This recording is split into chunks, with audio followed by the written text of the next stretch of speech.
నమస్తే, welcome to Telangana capital news. ముందుగా headlines.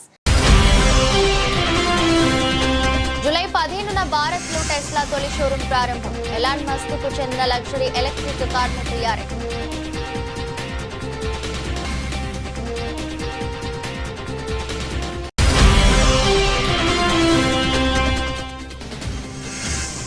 నాకు హైకమాండ్ నుంచి పూర్తి మద్దతు ఉంది. సీఎం మార్పుపై సిద్ధరామయ్య.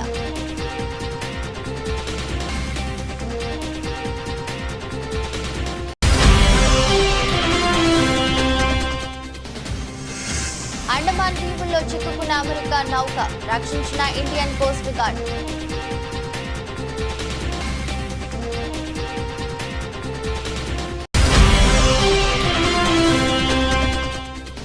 కాంగ్రెస్ పార్టీ తెలంగాణకు 50 ఏళ్లుగా చేసిన మూసాలకు cover point presentation. మండిపడ్డ Harish Rao.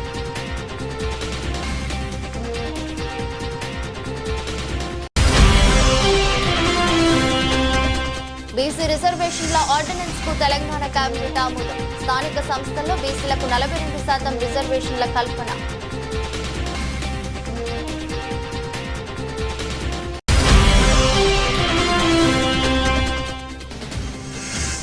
Kakinada GGH ఘటన, వారిపై కఠిన చర్యలకు సీఎం చంద్రబాబు ఆదేశం.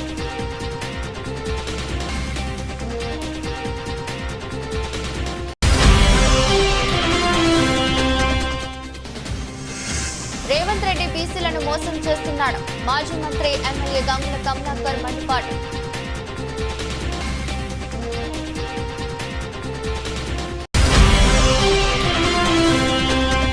కల్తీ కల్లు ఘటనలో కాంగ్రెస్ ప్రభుత్వం చర్యలు చేపట్టడంలో అలసత్వం. కూకట్పల్లి నియోజకవర్గ ఎమ్మెల్యే మాధవరం కృష్ణారావు ఆరోపణ.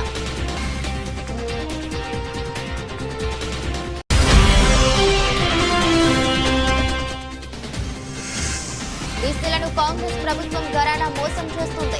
వదిలిపెట్టే ప్రసక్తి లేదని శ్రీనివాస్ గౌడ్ హెచ్చరిక.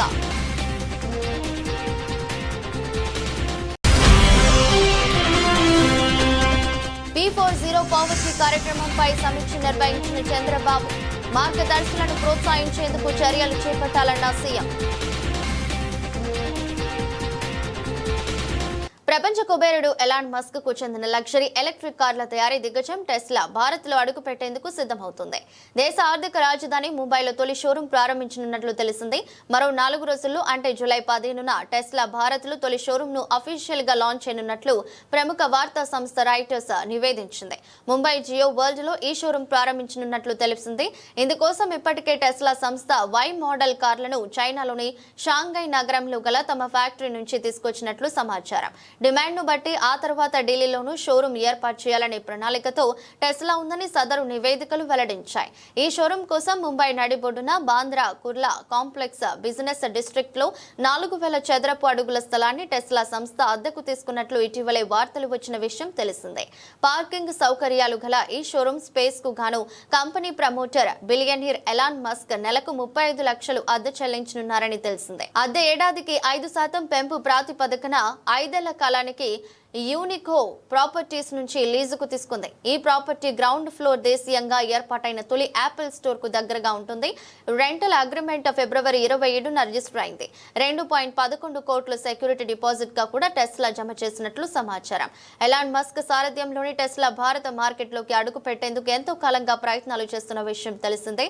భారత్ విధించే దిగుమతి సుంకాలు తమకు అడ్డంకిగా మారాయని టెస్లా గతంలోనే పేర్కొంది. అయితే భారత ప్రధానమంత్రి నరేంద్ర మోదీ ఇటీవల అమెరికాలో పర్యటించిన విషయం తెలిసిందే. 2 రోజుల పర్యటనలో భాగంగా టెస్లా బాస్ ఎలాన్ మస్క్ తో భేటీ అయ్యారు. ఆ భేటీలో వాణిజ్య అంశాలపై చర్చించినట్లు తెలిసిందే. ఇందులో భాగంగా టెస్లా భారత్ లో ప్రవేశానికి సంబంధించిన కీలక అంశాలను కూడా ఇరువురు ప్రస్తావించినట్లు సమాచారం. మోదీ అమెరికా పర్యటన సమయంలోనే భారత్ లో టెస్లా విస్తరణకు బీజం పడింది. ఆటోమొబైల్ రంగంలో కొత్త ఒరవడి సృష్టించిన టెస్లా కంపెనీ ఎలక్ట్రిక్ కార్ల మార్కెట్ కు ఈసారి భారత్ ను ఎంచుకుంది. యూరప్, చైనాలో అమ్మకాలు పడిపోవడంతో ఇండియాలో సొమ్ము చేసుకోవాలనే ఆలోచన ఉంది ఎలాన్ మస్క్ సంస్థ. అందులో భాగంగానే ముంబైలో తమ తొలి షోరూం ను ప్రారంభించేందుకు సిద్ధమైంది. ప్రస్తుతం ఎలక్ట్రిక్ కార్లలో అత్యధిక అమ్మకాలతో రికార్డు నెలకొల్పిన వై మోడల్ కారు ధర, పన్నులు, బీమా కలిపితే 48 లక్షల పైన ఉండనుంది. కర్ణాటకలో ముఖ్యమంత్రిని కాంగ్రెస్ అధిష్టానం మారుస్తుందని డిప్యూటీ సీఎం డీకే శివకుమార్ ను సీఎంను చేస్తారంటూ విస్తృతంగా ప్రచారం జరుగుతున్న విషయం తెలిసిందే. కర్ణాటకలో నాయకత్వ మార్పు ఉండదని, తానే ముఖ్యమంత్రిగా కొనసాగుతానని స్వయంగా సీఎం సిద్దరామయ్య స్పష్టం చేసినప్పటికీ దీనిపై చర్చ మాత్రం ఆగడం లేదు. ఈ అంశంపై సిద్దరామయ్య తాజాగా మరోసారి స్పందించారు. కాంగ్రెస్ హైకమాండ్ నుంచి తనకు పూర్తి మద్దతు ఉందని పేర్కొన్నారు. ఢిల్లీలో కాంగ్రెస్ హైకమాండ్ తో సిద్దరామయ్య ఇవాళ ప్రత్యేకంగా భేటీ అయ్యారు. భేటీ అనంతరం మీడియాతో మాట్లాడారు. సోనియా గాంధీ, రాహుల్ గాంధీ, ప్రియాంక గాంధీ సహా కాంగ్రెస్ అగ్ర నాయకుల పూర్తి మద్దతు తనకు ఉందని పేర్కొన్నారు. నాయకత్వ మార్పు అంశం హైకమాండ్ వద్ద లేదు. భేటీలో దాని గురించి చర్చ జరగలేదు. గాంధీలు సహా కాంగ్రెస్ అగ్ర నాయకుల పూర్తి మద్దతు నాకు ఉంది. వారి మద్దతు లేకుంటే నేను సీఎం పదవిలో కొనసాగి ఉండేవాడిని కాదు అంటూ చెప్పుకొచ్చారు. నాయకత్వ మార్పు అంశంపై సిద్దరామయ్య గురువారం స్పష్టతనిచ్చిన విషయం తెలిసిందే. కర్ణాటకలో ముఖ్యమంత్రిని కాంగ్రెస్ అధిష్టానం మారుస్తుందని, డిప్యూటీ సీఎం డీకే శివకుమార్ ను సీఎంను చేస్తారంటూ విస్తృతంగా జరుగుతున్న ప్రచారానికి తెరదించారు. రాష్ట్రంలో 5 ఏళ్ల పాటు పూర్తి కాలం తానే ముఖ్యమంత్రిగా ఉంటానని, డీకేను సీఎంను చేయడానికి పదవి నుంచి దిగిపోమ్మని అధిష్టానం తనకు అడిగినట్టు జరుగుతున్న ప్రచారంలో ఎంత మాత్రం వాస్తవం లేదని స్పష్టం చేశారు. 5 ఏళ్ల పాటు నేనే సీఎంగా ఉంటా, ఈ విషయం నేను ఎప్పుడో స్పష్టం చేశా. జూలై 2న చేసిన ప్రకటనలో కూడా ఇదే విషయం చెప్పా. ఆ రోజు నా పక్కన శివకుమార్ కూడా ఉన్నారని పేర్కొన్నారు. సీఎం పదవిపై డీకే ఆశపడుతున్న విషయంపై ఆయన మాట్లాడుతూ, డీకే కూడా ఈ పదవికి ఆశావహుడే, అందులో ఎలాంటి తప్పు లేదు. ఆయన కూడా ఇదే విషయాన్ని పేర్కొన్నారు. కానీ సీఎం కుర్చీ ప్రస్తుతం ఖాళీ లేదని చెప్పారు. అమెరికాకు చెందిన సైలింగ్ నౌక సీ ఏంజిల్ అండమాన్ నికోబార్ దీవుల్లోని ఇందిరా పాయింట్ కు సుమారు 52 నాటికల్ మైళ్ల వద్ద చిక్కుకుపోయింది. అయితే ఆ నౌకతో పాటు దాంట్లో ఉన్న 2 సెయిలర్లను భారతీయ కోస్ట్ గార్డు రక్షించింది. జూలై 10వ తేదీన ఈ ఘటన జరిగింది. 2 సిబ్బందితో బయలుదేరిన అమెరికా పడవ నికోబార్ దీవుల వద్ద తీవ్ర ఒడిదుడుకులకు లోనైంది. చాలా ప్రతికూల వాతావరణం నేపథ్యంలో ఆ నౌక ఇందిరా పాయింట్ సమీపంలో చిక్కుకుపోయింది. అయితే సహాయం కోసం ఆ నౌక అలర్ట్ చేసింది. ఎంఆర్సీసీ పోర్ట్ బ్లెయిర్ సమీపంలో ఉన్న నౌకలకు ఆ హెల్ప్ కాల్ గురించి అలర్ట్ చేసింది. ప్రోటోకాల్ ప్రకారం రెస్క్యూ ఆపరేషన్ చేపట్టారు. భారతీయ కోస్ట్ గార్డుకు చెందిన ఐసీజీ రాజ్ వీర్ నౌకను సహాయం కోసం పంపారు. సముద్రంలో చిక్కుకున్న అమెరికా నౌకతో ఐసీజీ రాజ్ వీర్ లింకు ఏర్పరచుకున్నది. బలమైన గాలులు వీస్తున్న సిబ్బంది సురక్షితంగా, ఆరోగ్యంగా ఉన్నట్లు గుర్తించారు. జూలై 11వ తేదీన ఆ నౌకను విజయవంతంగా క్యాంప్ బెల్ బే హార్బర్ కు తరలించారు. కృష్ణానదిలో 763 టీఎంసీలు కావాలని కేసీఆర్ పోరాటం చేశాడు. మన లాయర్లు, అధికారులు 763 టీఎంసీల కోసం కోట్లాడుతుంటే రేవంత్ రెడ్డి 500 టీఎంసీలు చాలు అంటుండు. ఉత్తమ్ కుమార్ రెడ్డి ఏమో 563 టీఎంసీలు చాలు అంటుండు. మీరు ఇరిగేషన్ డిపార్ట్మెంట్తో మాట్లాడి విషయ పరిజ్ఞానం పెంచుకుని తర్వాత మీడియా ముందు మాట్లాడండి. బేసిన్లు తెలవనుడు ముఖ్యమంత్రి అయ్యిండు, బేసిక్లు తెలవనుడు నీళ్ల మంత్రి అయ్యిండు. రేవంత్ రెడ్డి ఇచ్చింది పవర్ పాయింట్ ప్రెజెంటేషన్ కాదు. కాంగ్రెస్ పార్టీ తెలంగాణకు 50 ఏళ్లుగా చేసిన మోసాలకు కవర్ పాయింట్ ప్రెజెంటేషన్ అని హరీష్ రావు మండిపడ్డారు. కృష్ణాలో కూడా ఏమంటాడు 500 చాలని రేవంత్ రెడ్డి అన్నాడు. ఉత్తమ్ కుమార్ రెడ్డి నిన్న మాట్లాడినప్పుడు ఏమన్నాడో చూడండి. నిన్న పీపీటీలో ఉత్తమ్ కుమార్ రెడ్డి ఏమంటాడు, 573 టీఎంసీల కోసం ట్రిబ్యునల్ ముందు మా న్యాయవాదులు వీరోచిత పోరాటం చేస్తుండ్రు అన్నాడు. నేను రేవంత్ రెడ్డి అజ్ఞాని అనుకున్నా గానీ ఉత్తమ్ కుమార్ రెడ్డి కూడా ఇంత పైలట్ చదువుకున్నడివి, కనీసం 20 నెలలైంది నువ్వు నీళ్ల మంత్రి అయి, గది కూడా అవగాహన తెచ్చుకోకపోతే నేను బాధపడతా ఉన్నా, చింతిస్తా ఉన్నా. ఎందుకు ఈ మాట అంటున్నా అంటే, ట్రిబ్యునల్ ముందు మన అడ్వకేట్లు 763 టీఎంసీలకు వాదనలు వినిపిస్తున్నారు. తెలంగాణ హక్కు 763 టీఎంసీలని ట్రిబ్యునల్ ముందు కృష్ణానది హక్కుల కోసం మన న్యాయవాదులు, మన ఇరిగేషన్ శాఖ పోరాటం చేస్తే 500 చాలని ముఖ్యమంత్రి అంటాడు, 573 చాలని నీళ్ల మంత్రి అంటాడు. మీరు అసలు ఏం మాట్లాడుతున్నారు? అంటే మీ మాటలు ఈ రాష్ట్ర ప్రయోజనాలకు గొడ్డలు పెట్టు. నష్టం జరుగుతాయి ఈ రాష్ట్రానికి, అన్యాయం చేస్తా ఉన్నారు ఈ రాష్ట్రానికి. ఏంది మీరు అసలు చంద్రబాబు నాయుడు చెప్పినట్టు పనిచేస్తుండ్రా, ఈ రాష్ట్రం కోసం పనిచేస్తుండ్రా? 500 చాలు, 573 చాలు అనేటువంటి మాటలు అజ్ఞానంతో కూడినటువంటి మాటలు. మన న్యాయవాదులు 763 టీఎంసీల కోసం పోరాటం చేస్తున్నారు. ఇంకోసారి అజ్ఞానాన్ని వీడండి, బాగా చదువుకొని డిపార్ట్మెంట్ తో. తెలంగాణ తెలంగాణలో స్థానిక సంస్థల ఎన్నికల నిర్వహణకు రాష్ట్ర ప్రభుత్వం కీలక ముందడుగు వేసింది. బీసీ రిజర్వేషన్లు కల్పిస్తూ ఆర్డినెన్స్ జారీ చేయడానికి రాష్ట్ర మంత్రివర్గం ఆమోదం తెలిపింది. కేబినెట్ సమావేశం అనంతరం మంత్రులు పొంగులేటి శ్రీనివాసరెడ్డి, పొన్నం ప్రభాకర్ తదితరులు మీడియా సమావేశంలో వివరాలను వెల్లడించారు. బీసీలకు 42% రిజర్వేషన్లు అమలు చేసిన తర్వాతే స్థానిక సంస్థల ఎన్నికలకు వెళతామని మంత్రి పొంగులేటి శ్రీనివాసరెడ్డి స్పష్టం చేశారు. ఇందుకోసం 2018లో తెచ్చిన చట్టాన్ని సవరించాలని నిర్ణయించినట్లు ఆయన తెలిపారు. దేశంలోనే ఆదర్శంగా రాష్ట్రంలోనే కులగణన ప్రక్రియను విజయవంతంగా పూర్తి చేశామని ఈ సందర్భంగా గుర్తు చేశారు. మంత్రివర్గ సమావేశంలో మరికొన్ని కీలక నిర్ణయాలు కూడా తీసుకున్నారు. ప్రతిష్టాత్మక విద్యా సంస్థలైన అమిటీ, సెంటినరీ రిహాబిలిటేషన్ కు ప్రైవేట్ యూనివర్సిటీ హోదా కల్పిస్తూ కేబినెట్ ఆమోదం తెలిపిందని పొంగులేటి వివరించారు. ఈ యూనివర్సిటీలలో రాష్ట్ర విద్యార్థులకు 50% సీట్లు కేటాయించనున్నట్లు తెలిపారు. మంత్రి పొన్నం ప్రభాకర్ మాట్లాడుతూ రాష్ట్రంలో ఉద్యోగాల భర్తీ ప్రక్రియను వేగవంతం చేస్తున్నామని అన్నారు. 17,000కు పైగా ఉద్యోగాల భర్తీకి జాబ్ క్యాలెండర్ సిద్ధంగా ఉందని, మార్చి నాటికి 1,00,000 ఉద్యోగాలు ఇచ్చేందుకు మంత్రివర్గంలో నిర్ణయించామని తెలిపారు.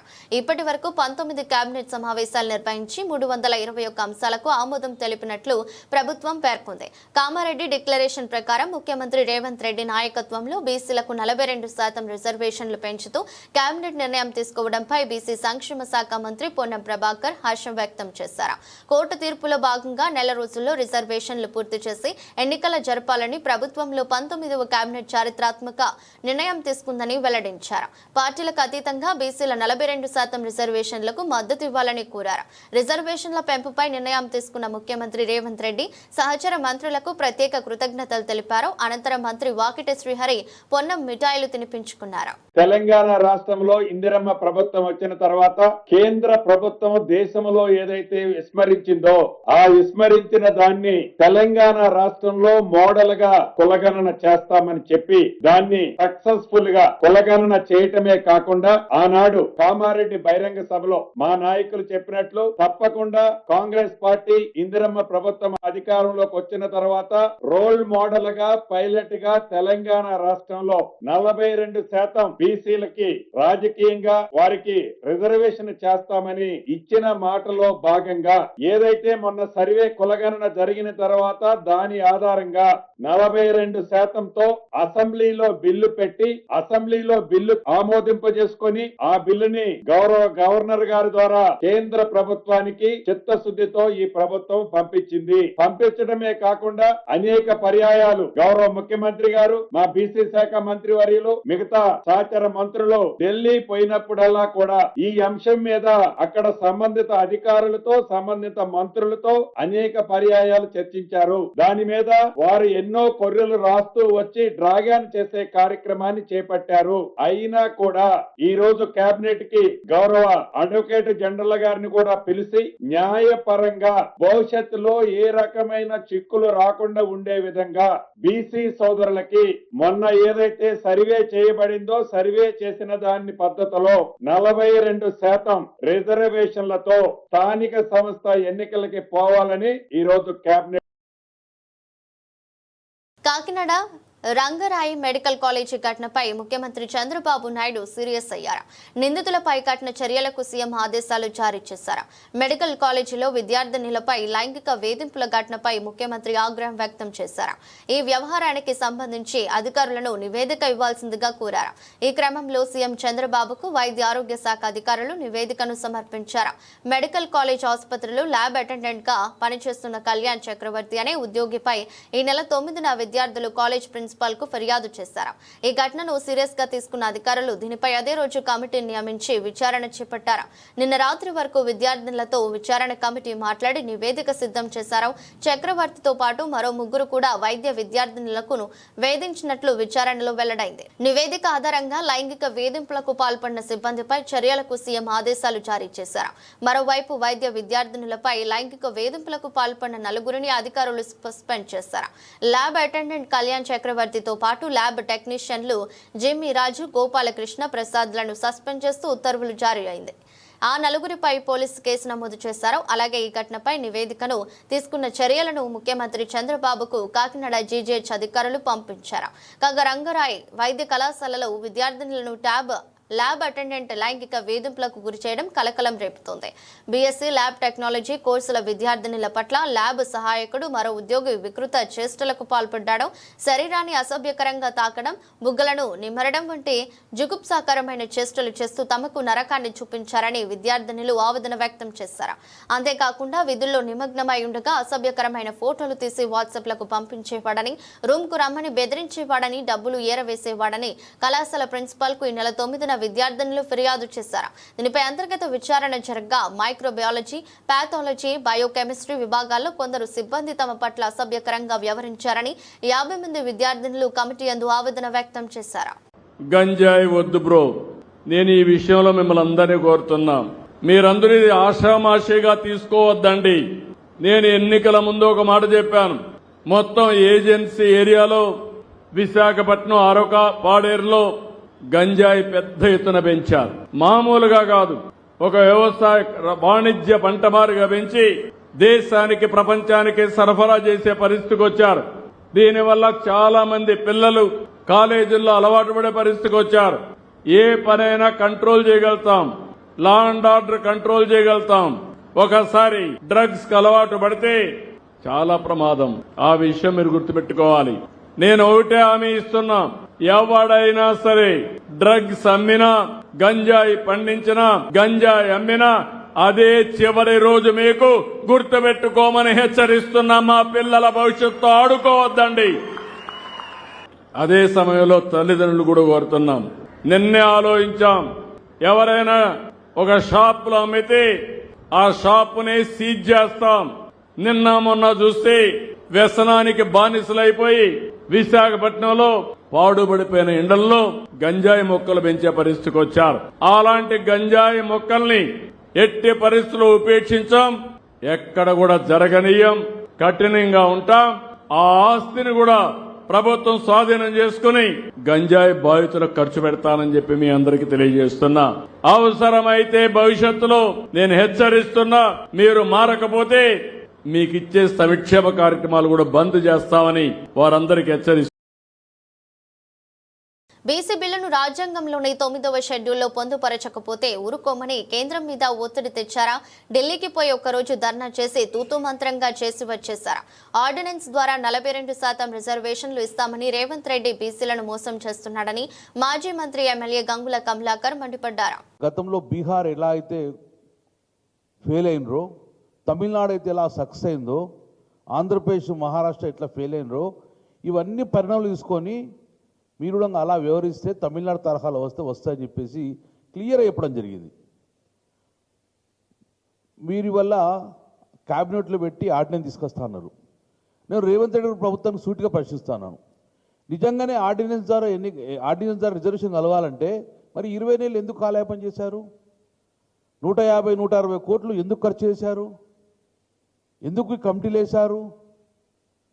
ఎందుకోసం మీరు ఇవన్నీ కాలేపించారు? నిజంగానే ఆర్డినెన్స్ ద్వారా తీయాలనుకుంటే 20 నెలల ముందే ఆర్డినెన్స్ ద్వారా చేయొచ్చు ఎన్నికల ప్రక్రియ. అంటే ఒక మోసం చేసే ప్రక్రియ చేస్తుండ్రు. మళ్ళీ నేను ఒక్కసారి చెప్తున్నాను, ఇది మీరు ఏం ప్రెజర్ చేశారు? 1990లో జయలలిత గారు 3 సంవత్సరాలు ప్రెజర్ చేసుకొని 1994లో ఢిల్లీలో కూర్చొని ఒత్తిడి తెచ్చారు. మరి మీరేం తెచ్చిండ్రు ఒత్తిడి? ఒక్కరోజు ధర్నా చేసుకొని తూతు మంత్రంగా వచ్చేసిండ్రు. ప్రధానమంత్రి కలిశారా? ప్రెసిడెంట్ని కలిశారా? అఖిలపక్షాన్ని తీసుకువెళ్ళారా? వార్నింగ్ ఇచ్చారా? మీరు మా యొక్క బీసీ యొక్క ఈ బిల్లును రాజ్యాంగంలో 9వ షెడ్యూల్లో పొందుపరచకపోతే మేము ఢిల్లీ వదిలి రాము అని చెప్పి ఏమైనా అల్టిమేటం ఇచ్చారా? అంటే ఇవన్నీ కూడా తూతు మంత్రంగా మొక్కుబడిగా చేసే వ్యవహారంగా భావిస్తున్నాం. కాబట్టి ఇంత దూరం వచ్చినా కూడా మమ్మల్ని మోసం చేస్తే మాత్రం. కల్తీ కల్లు ఘటనలో కాంగ్రెస్ ప్రభుత్వం చర్యలు చేపట్టడంలో అలసత్వం వహించడమే కాకుండా కాంగ్రెస్ పార్టీకి చెందిన వారే ఆ కాంపౌండ్స్ ను నడిపిస్తుండటంతో వాటిపై చర్యలు తీసుకోవడం లేదని కూకట్పల్లి నియోజకవర్గ ఎమ్మెల్యే మాధవరం కృష్ణారావు ఆరోపించారు. ఈ ఘటనలో మృతి చెందిన కుటుంబాలకు 20 లక్షల రూపాయల ఎక్స్గ్రేషియా అందజేయాలని డిమాండ్ చేశారు. ఎక్సైజ్ అధికారుల నిర్లక్ష్యం వల్ల ఈ ఘటన జరిగిందని, వారు కఠినంగా శిక్షించాలన్నారు. ఘటన జరిగిన వెంటనే కల్లు కాంపౌండ్స్ అధికారులు తెలుపుతున్న తానే స్వయంగా కాంపౌండ్ లోకి వెళ్లామని ఎక్కడ సీజ్ చేశారో చూపించాలని ప్రశ్నించారు. ఇద్దరు మంత్రులు ఆసుపత్రికి వెళ్లి పరామర్శించడమే తప్ప అండగా నిలవలేదని విమర్శించారు. నిమ్స్ ఆసుపత్రికి అంబులెన్స్ లో బాధితులను తీసుకుని వెళితే వారు చేర్పించుకోక అటు ఇటు తిప్పుతుండటంతో పలువురు చనిపోయినట్లు ఆయన వెల్లడించారు. బాధితులకు న్యాయం చేయకపోతే కుటుంబాలతో కలిసి ప్రభుత్వ వైఖరిని ఎండగట్టేలా కార్యక్రమాలను చేపడతామని అన్నారు. వేరే హాస్పిటల్ తీసుకోమని వాళ్ళు హెచ్చరించడం వల్ల అక్కడ ఇక్కడ తిరిగి కూడా కొంతమంది ప్రాణాలు కోల్పోయారు.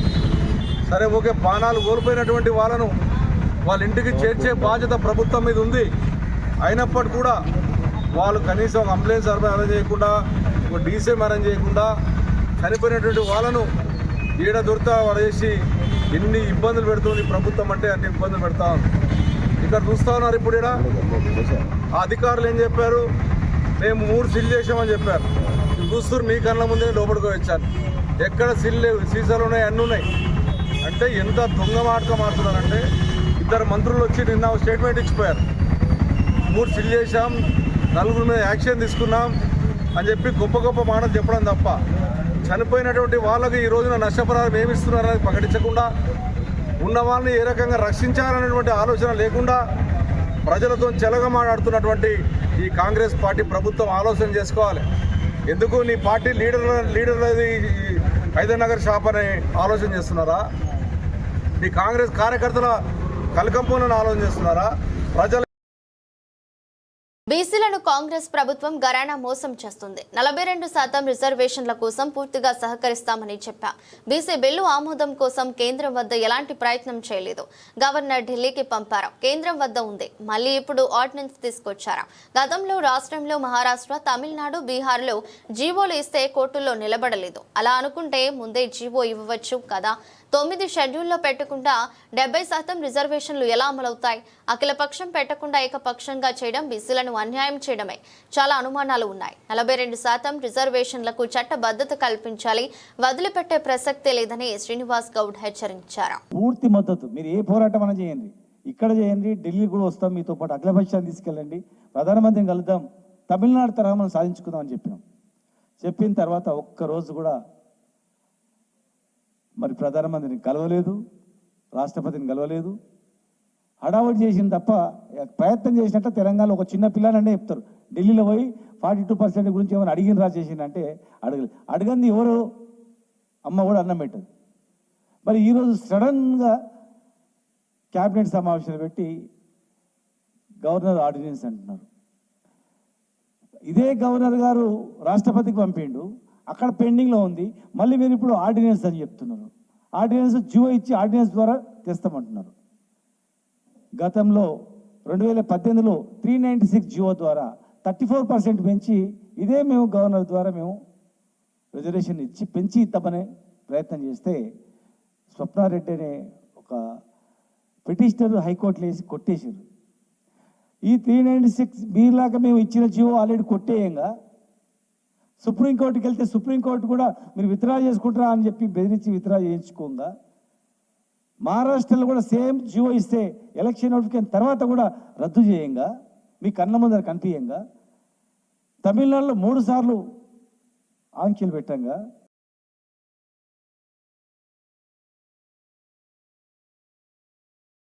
P4 కార్యక్రమాన్ని మరింత సమర్థవంతంగా అమలు చేసేందుకు కూటమి ప్రభుత్వం కీలక ప్రణాళికలు సిద్ధం చేస్తుంది. ముఖ్యమంత్రి చంద్రబాబు నాయుడు త్వరలో మార్గదర్శకులతో సమావేశం కానున్నారు.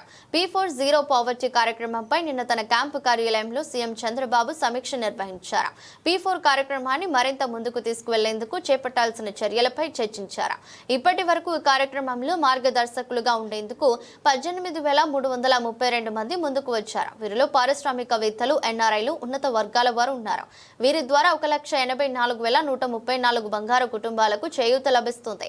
ఈ కార్యక్రమాన్ని మరింత ముందుకు తీసుకువెళ్లడంతో పాటు మార్గదర్శిగా ఉండేవారిని ప్రోత్సహించేందుకు పలు చర్యలు చేపట్టాలని సీఎం నిర్ణయం తీసుకున్నారు. మార్గదర్శులుగా ఉండేవారిని ప్రోత్సహించడానికి స్వయంగా వారితో చంద్రబాబు సమావేశం కానున్నారు. మార్గదర్శులుగా ఉండే 200 మంది టాప్ ఎన్ఆర్ఐలు, పారిశ్రామికవేత్తలు, భారీ నిర్మాణ సంస్థల ప్రతినిధులు, ఎంఎన్సీ కంపెనీలు ప్రతినిధులు, సెలబ్రిటీలతో సీఎం సమావేశం సమావేశం కానున్నారు. ఈ నెల 18వ తేదీన అమరావతిలో వీరిని విందుకు ఆహ్వానించాలనే అంశంపై ఈ సమీక్షలో చర్చ జరిగింది. P4 లక్ష్యాలను వివరించి మరింత మందిని కార్యక్రమంలో భాగస్వాములను చేసేలా ప్రణాళికలను సిద్ధం చేయాలని చంద్రబాబు ఆదేశించారు. సమాజంలో పేదలకు అండగా ఉండేందుకు సిద్ధంగా ఉన్న అనేక వర్గాల వారిని ఒక తాటిపైకి తెచ్చేందుకు ఈ కార్యక్రమం ఉపయోగపడుతుందని సీఎం భావిస్తున్నారు. కార్యక్రమంలో ప్రణాళిక శాఖ ఉన్నతాధికారులు పాల్గొన్నారు.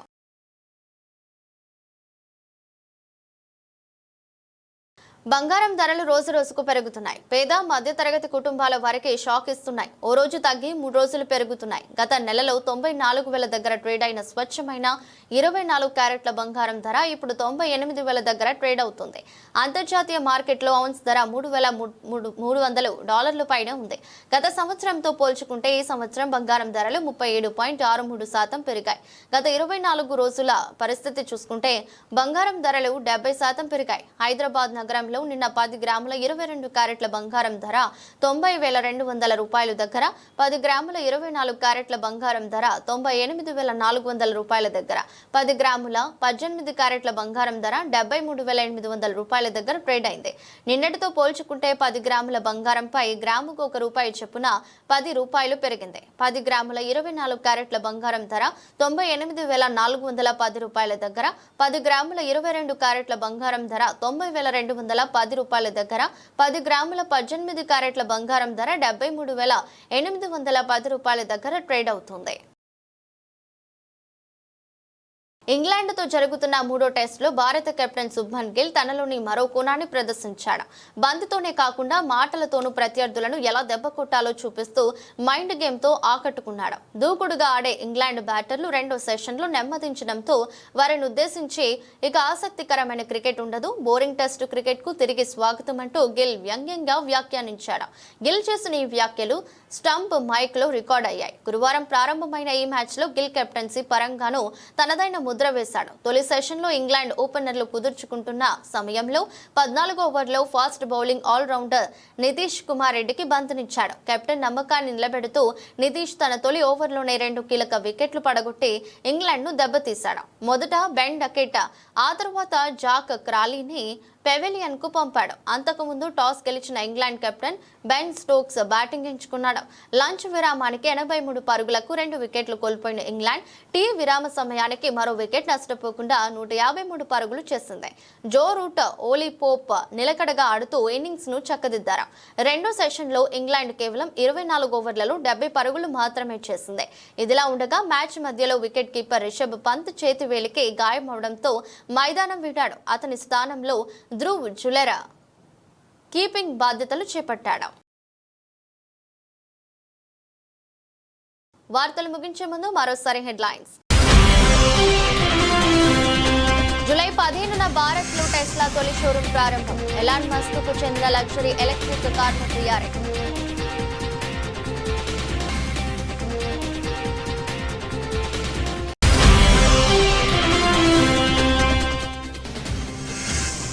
నాకు హైకమాండ్ నుంచి పూర్తి మద్దతు ఉంది. సీఎం మార్పుపై సిద్ధరామయ్య.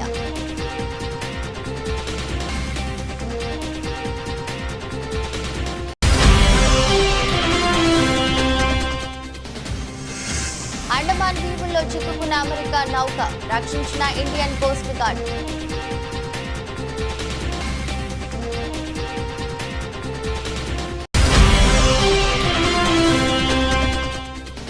కాంగ్రెస్ పార్టీ తెలంగాణకు 50 ఏళ్లుగా చేసిన మూసాలకు కవర్ పాయింట్ ప్రెజెంటేషన్.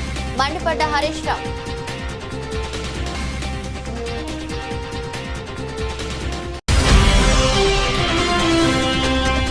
బీసీ రిజర్వేషన్ల ఆర్డినెన్స్ కు తెలంగాణ కేబినెట్ ఆమోదం. స్థానిక సంస్థల్లో బీసీలకు 42% రిజర్వేషన్ల కల్పన.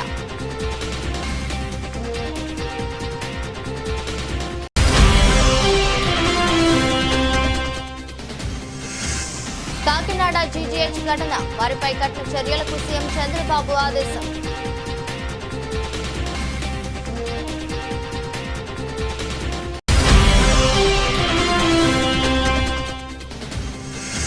రేవంత్ రెడ్డి బీసీలను మోసం చేస్తున్నాడు. మాజీ మంత్రి ఎమ్మెల్యే గంగుల కమలాకర్ మండిపాటు.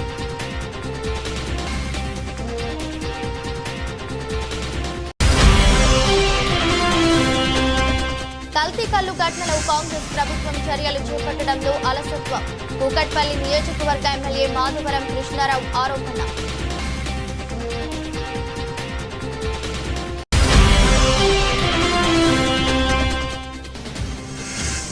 బీసీలను కాంగ్రెస్ ప్రభుత్వం ఘరానా మోసం చేస్తుంది.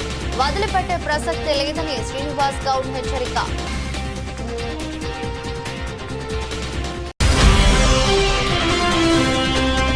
P40 పావర్టీ కార్యక్రమంపై సమీక్ష నిర్వహించిన చంద్రబాబు మార్గదర్శులను ప్రోత్సహించేందుకు చర్యలు చేపట్టాలన్న సీఎం. ఇది దృష్టి బులెటిన్. మరో బులెటిన్లో మళ్ళీ కలుద్దాం. అంతవరకు సెలవు. నమస్కారం.